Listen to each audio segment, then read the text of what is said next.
आज की वीडियो में हम बात करने वाले हैं सीएमए के कोर्स के बारे में। सीएमए का कोर्स होता क्या है, किस तरीके से आप इसको कर सकते हैं, एडमिशन से लेकर मेंबरशिप तक का जो आपका ये प्रोसेस रहता है, किस तरीके से इस प्रोसेस के अंदर चीजें होती हैं, इन सब चीजों के ऊपर हम बात करने वाले हैं। तो देखिए, सबसे पहले मैं छोटा सा आपको ब्रीफ दे दूं। देखिए, जितनी भी कंपनीज होती हैं, इसके अंदर एक बहुत ज्यादा जरूरी एक एस्पेक्ट होता है जिसको हम कॉस्ट कहते हैं। तो कॉस्ट को मैनेज करने के लिए कॉस्ट एंड मैनेजमेंट अकाउंटेंट रखे जाते हैं और इनका काम देखिए कंपनी की कॉस्ट को कम करना और इफेक्टिवली कॉस्ट को किस तरीके से हम देखिए यूटिलाइज कर सकें और अपने प्रोडक्शन को बढ़ा सकें, इन सब चीजों के ऊपर काम करना होता है। बिना किसी देरी के वीडियो को शुरू करते हैं। वीडियो अगर आपको पसंद आए तो अपने दोस्तों के साथ इसको जरूर शेयर करिएगा और चैनल को सब्सक्राइब करिएगा।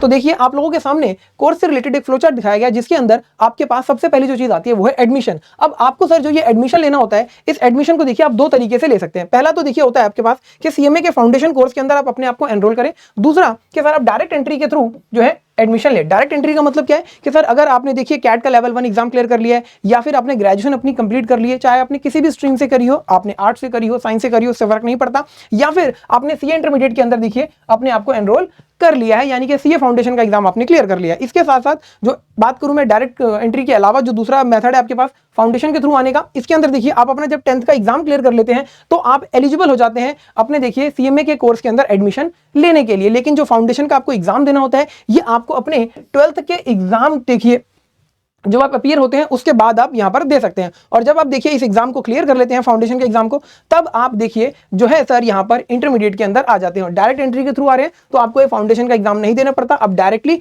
इंटरमीडिएट के अंदर जो है आ जाते हैं। यहां पर देखिए ओरल और पोस्टल दो तरीके से आपके पास क्लासेस अवेलेबल होती हैं। ठीक है जी, पोस्टल यानी कि घर पे आपके पास देखिए क्लासेस का मटेरियल आ जाता है, सारा आप पढ़ते हैं। ओरल का मतलब है ऑफलाइन क्लासेस के थ्रू यहां पर क्लासेस प्रोवाइड की जाती हैं। इसके बाद देखिए सर आपके पास 140 आवर्स की जो है एक ट्रेनिंग होती है। इसके अंदर 4 एस्पेक्ट्स देखिए बताए जाते हैं जहां पर आपको ट्रेनिंग कंप्लीट करनी होती है इन 140 आवर्स की। अब वो क्या एस्पेक्ट्स होते हैं, किस तरीके से चीजें इसके अंदर रहती हैं, क्या क्या चीजें पूछी जाती हैं, क्या क्या चीजें कवर की जाती हैं, इसके अंदर किस तरीके से एग्जाम होता है, टेस्ट होता है, इसके ऊपर एक सेपरेट वीडियो बनाई गई है जिसका लिंक आपको डिस्क्रिप्शन में मिलेगा, आप वहां पर जाकर उसको देख सकते हैं। तो जब आप देखिए यहां पर अपनी इस ट्रेनिंग को कंप्लीट कर लेते हैं तो अब आप इंटरमीडिएट के सर एग्जाम देने के लिए एलिजिबल हो जाते हैं। आप इंटर के बोथ ग्रुप दे सकते हैं या फिर एक ग्रुप दे सकते हैं, यहां पर 2 ग्रुप होते हैं।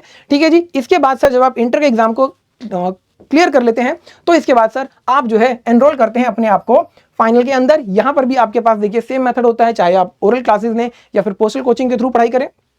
जब आप फाइनल के अंदर देखिए अपने आप को एनरोल कर लेते हैं तो सर आपको यहां पर देखिए इंडस्ट्री ओरिएंटेड ट्रेनिंग प्रोग्राम जो कि 7 दिनों का होता है, ये करना होता है। इसके साथ साथ आपको देखिए अपनी प्रैक्टिकल ट्रेनिंग करनी होती है 3 मंथ्स की, जिसमें 15 मंथ्स तो कम से कम मैंडेटरी होते ही हैं। इसके बाद देखिए आप जो है एलिजिबल हो जाते हैं फाइनल के एग्जाम को देने के लिए। और जब आप फाइनल का एग्जाम क्लियर कर लेते हैं तो इसके बाद देखिए आपके पास 2 मेथड होते हैं। एक क्या कि सर मैं अपनी प्रैक्टिस करूंगा, अपनी फर्म स्टैब्लिश करूंगा, या फिर मैं जॉब में जाऊंगा। तो अगर सर देखिए मैं जॉब में जाता हूं तो जॉब में कम से कम मुझे देखिए 3 साल जॉब करनी होगी, इसके बाद में मेंबरशिप के लिए अप्लाई कर सकता हूं। लेकिन अगर मैं सर अपनी फर्म स्टार्ट करता हूं और प्रैक्टिस करता हूं तो यहां पर भी मेरे पास कम से कम 3 साल का वर्किंग एक्सपीरियंस होना चाहिए। और इस वर्किंग एक्सपीरियंस को लेने के बाद मैं देखिए इंस्टीट्यूट को अप्लाई करता हूं कि मुझे मेंबरशिप प्रोवाइड कर दी जाए। तो ये देखिए आपका पूरा प्रोसेस था जिसमें आपने देखा किस तरीके से एडमिशन से लेके मेंबरशिप तक हम पहुंचते हैं। इसी के साथ साथ देखिए अगर आप हमारे कोर्सेज के बारे में जानना चाहते हैं तो eScholars.in हमारी वेबसाइट है, इस पर आप विजिट कर सकते हैं। इसके साथ 8888880402 इस नंबर पर देखिए आप व्हाट्सएप करके या कॉल करके देखिए कोर्सेज की इन्फॉर्मेशन ले सकते हैं। तो छोटी सी इन्फॉर्मेटिव वीडियो किस तरीके से सीएमए के अंदर आपका देखिए एडमिशन से लेकर मेंबरशिप तक का प्रोसेस रहता है, ये हमने आपके साथ देखा।